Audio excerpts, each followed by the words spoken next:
The Beast in the Cave by H.P. Lovecraft. Narrated by K.Z. Melton. The horrible conclusion which had been gradually obtruding itself upon my confused and reluctant mind was now an awful certainty. I was lost, completely, hopelessly lost in the vast and labyrinthine recesses of the mammoth cave. Turn as I might, in no direction could my straining vision seize on any object capable of serving as a guidepost to set me on the outward path. That nevermore should I behold the blessed light of day, or scan the pleasant hills and dales of the beautiful world outside. My reason could no longer entertain the slightest unbelief. Hope had departed. Yet, indoctrinated as I was by a life of philosophical study, I derived no small measure of satisfaction from my unimpassioned demeanor. For though I had frequently read of the wild frenzies into which were thrown the victims of similar situations, I experienced none of these, but stood quiet as soon as I clearly realized the loss of my bearings. Nor did the thought that I had probably wandered beyond the utmost limits of an ordinary search cause me to abandon my composure even for a moment. If I must die, I reflected, then was this terrible yet majestic cavern as welcome a sepulchre as that which any churchyard might afford, a conception which carried with it more of tranquility than of despair. Starving would prove my ultimate fate. Of this I was certain. Some, I knew, had gone mad under circumstances such as these, but I felt that this end would not be mine. My disaster was the result of no fault save my own, since unbeknown to the guide I had separated myself from the regular party of sightseers, and, wandering for over an hour in forbidden avenues of the cave, had found myself unable to retrace the devious windings which I had pursued since forsaking my companions. Already my torch had begun to expire. Soon I would be enveloped by the total and almost palpable blackness of the bowels of the earth. As I stood in the waning, unsteady light, I idly wondered over the exact circumstances of my coming end.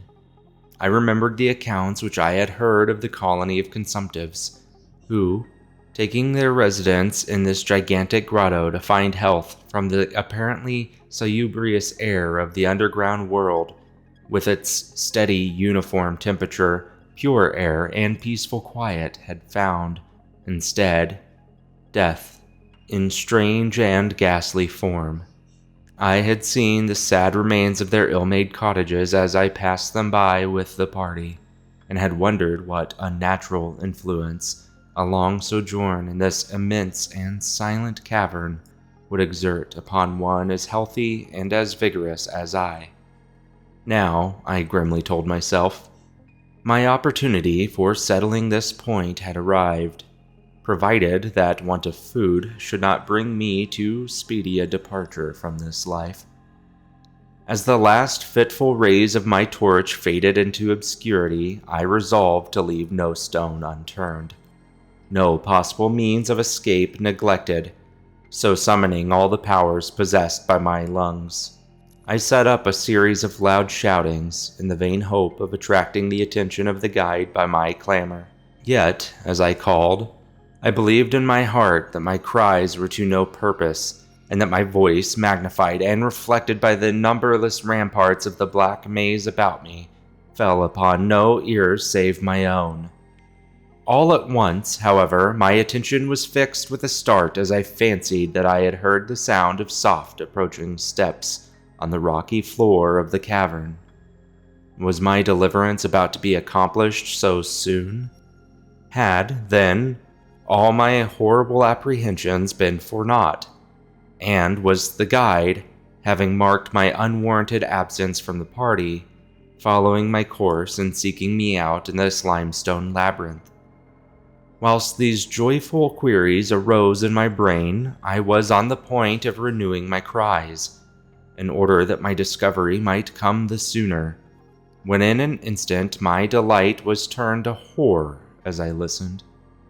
For my ever acute ear, now sharpened in even greater degree by the complete silence of the cave, bore to my benumbed understanding the unexpected and dreadful knowledge that these footfalls were not like those of any mortal man. In the unearthly stillness of this subterranean region, the tread of the booted guide would have sounded like a series of sharp and incisive blows. These impacts were soft and stealthy, as of the padded paws of some feline. Besides, at times when I listened carefully, I seemed to trace the falls of 4 instead of 2 feet. I was now convinced that I had by my cries aroused and attracted some wild beast, perhaps a mountain lion which had accidentally strayed within the cave. Perhaps, I considered, the Almighty had chosen for me a swifter and more merciful death than that of hunger. Yet the instinct of self-preservation, never wholly dormant, was stirred in my breast, and though escape from the oncoming peril might but spare me for a sterner and more lingering end, I determined, nevertheless, to part with my life at as high a price as I could command. Strange as it may seem, my mind conceived of no intent on the part of the visitor save that of hostility. Accordingly, I became very quiet in the hope that the unknown beast, in the absence of a guiding sound, lose its direction as had I, and thus pass by me. But this hope was not destined for realization, for the strange footfalls steadily advanced, the animal evidently having obtained my scent, which in an atmosphere so absolutely free from all distracting influences as is that of the cave, could doubtless be followed at great distance. Seeing, therefore, that I must be armed for defense against an uncanny and unseen attack in the dark, I grouped about me the largest of the fragments of rock which were strewn upon the parts of the floor of the cavern in the vicinity, and, grasping one in each hand for immediate use, awaited with resignation the inevitable result. Meanwhile, the hideous pattern of the paws drew near. Certainly, the conduct of the creature was exceedingly strange. Most of the time, the tread seemed to be that of a quadruped, walking with a singular lack of unison betwixt hind and 4 feet. Yet at brief and infrequent intervals, I fancied that but 2 feet were engaged in the process of locomotion. I wondered what species of animal was to confront me. It must, I thought, be some unfortunate beast who had paid for its curiosity to investigate one of the entrances of the fearful grotto, with a lifelong confinement in its interminable recesses. It doubtless obtained as food the eyeless fish, bats, and rats of the cave, as well as some of the ordinary fish that are wafted in every freshet of Green River, which communicates in some occult manner with the waters of the cave. I occupied my terrible vigil with grotesque conjectures of what alterations cave life might have wrought in the physical structure of the beast, remembering the awful appearances ascribed by local tradition to the consumptive who had died after long residence in the cavern. Then I remembered with a start that even should I succeed in killing my antagonist, I should never behold its form, as my torch had long since been extinct, and I was entirely unprovided with matches. The tension of my brain now became frightful. My disordered fancy conjured up hideous and fearsome shapes from the sinister darkness that surrounded me, and that actually seemed to press upon my body. Nearer, nearer, the dreadful footfalls approached. It seemed that I must give vent to a piercing scream, yet had I been sufficiently irresolute to attempt such thing, my voice could scarce have responded. I was petrified, rooted to the spot. I doubted if my right arm would allow me to hurl its missile at the oncoming thing when the crucial moment should arrive. Now the steady pat, pat of the steps was close at hand, now very close. I could hear the labored breathing of the animal, and terror-struck as I was, I realized that it must have come from a considerable distance and was correspondingly fatigued. Suddenly, the spell broke. My right hand, guided by my ever-trustworthy sense of hearing, threw with full force the sharp-angled bit of limestone which it contained, toward that point in the darkness from which emanated the breathing and pattering, and, wonderful to relate, it nearly reached its goal, for I heard the thing jump, landing at a distance away, where it seemed to pause. Having readjusted my aim, I discharged my second missile, this time most effectively, for with a flood of joy I listened as the creature fell in what sounded like a complete collapse, and evidently remained prone and unmoving. Almost overpowered by the great relief which rushed over me, I reeled back against the wall. The breathing continued, in heavy, gasping inhalations and expirations, whence I realized that I had no more than wounded the creature, and now all desire to examine the thing ceased. At last, something allied to groundless, superstitious fear had entered my brain, and I did not approach the body, nor did I continue to cast stones at it in order to complete the extinction of its life.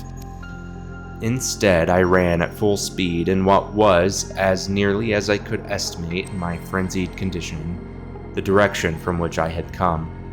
Suddenly, I heard a sound, or rather a regular succession of sounds. In another instance, they had resolved themselves into a series of sharp, metallic clicks. This time, there was no doubt, it was the guide. And then I shouted, yelled, screamed, even shrieked with joy as I beheld in the vaulted arches above the fainted and glimmering effulgence, which I knew to be the reflected light of an approaching torch. I ran to meet the flare, and before I could completely understand what had occurred, was lying upon the ground at the feet of the guide, embracing his boots and gibbering, despite my most boasted reserve, in a most meaningless and idiotic manner, pouring out my terrible story, and at the same time overwhelming my auditor with protestations of gratitude. At length I awoke to something like my normal consciousness. The guide had noted my absence upon the arrival of the party at the entrance of the cave, and had, from his own intuitive sense of direction, proceeded to make a thorough canvass of the by-passages just ahead of where he had last spoken to me, locating my whereabouts after a quest of about 4 hours. By the time he had related this to me, I, emboldened by his torch and his company, began to reflect upon the strange beast which I had wounded but a short distance back in the darkness, and suggested that we ascertain, by the rushlight's aid, what manner of creature was my victim. Accordingly, I retraced my steps, this time with a courage born of companionship, to the scene of my terrible experience. Soon we descried a white object upon the floor, an object whiter even than the gleaming limestone itself. Cautiously advancing, we gave vent to a simultaneous ejaculation of wonderment, for of all the unnatural monsters either of us had in our lifetime beheld, this was in surpassing degree the strangest. It appeared to be an anthropoid ape of large proportions, escaped, perhaps, from some itinerant menagerie. Its hair was snow-white, a thing due no doubt to the bleaching action of a long existence within the inky confines of the cave. But it was also surprisingly thin, being indeed largely absent save on the head, where it was of such length and abundance that it fell over the shoulders in considerable profusion. The face was turned away from us as the creature lay almost directly upon it. The inclination of the limbs was very singular, explaining, however, the alternation in their use which I had before noted, whereby the beast used sometimes all four, and on other occasions but two, for its progress. From the tips of the fingers or toes, long nail-like claws extended. The hands or feet were not prehensile, a fact that I ascribed to that long residence in the cave which, as I before mentioned, seemed evident from the all-pervading and almost unearthly whiteness so characteristic of the whole anatomy. No tail seemed to be present. The respiration had now grown very feeble, and the guide had drawn his pistol with the evident intent of dispatching the creature, when a sudden sound emitted by the latter caused the weapon to fall unused. The sound was of a nature difficult to describe. It was not like the normal note of any known species of simian, and I wondered if this unnatural quality were not the result of a long continued and complete silence, broken by the sensations produced by the advent of the light, a thing which the beast could not have seen since it first entranced into the cave. The sound, which I might feebly attempt to classify as a kind of deep-toned chattering, was faintly continued. All at once, a fleeting spasm of energy seemed to pass through the frame of the beast. The paws went through a convulsive motion and the limbs contracted.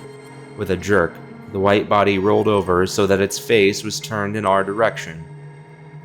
For a moment, I was so struck with horror at the eyes thus revealed that I noted nothing else.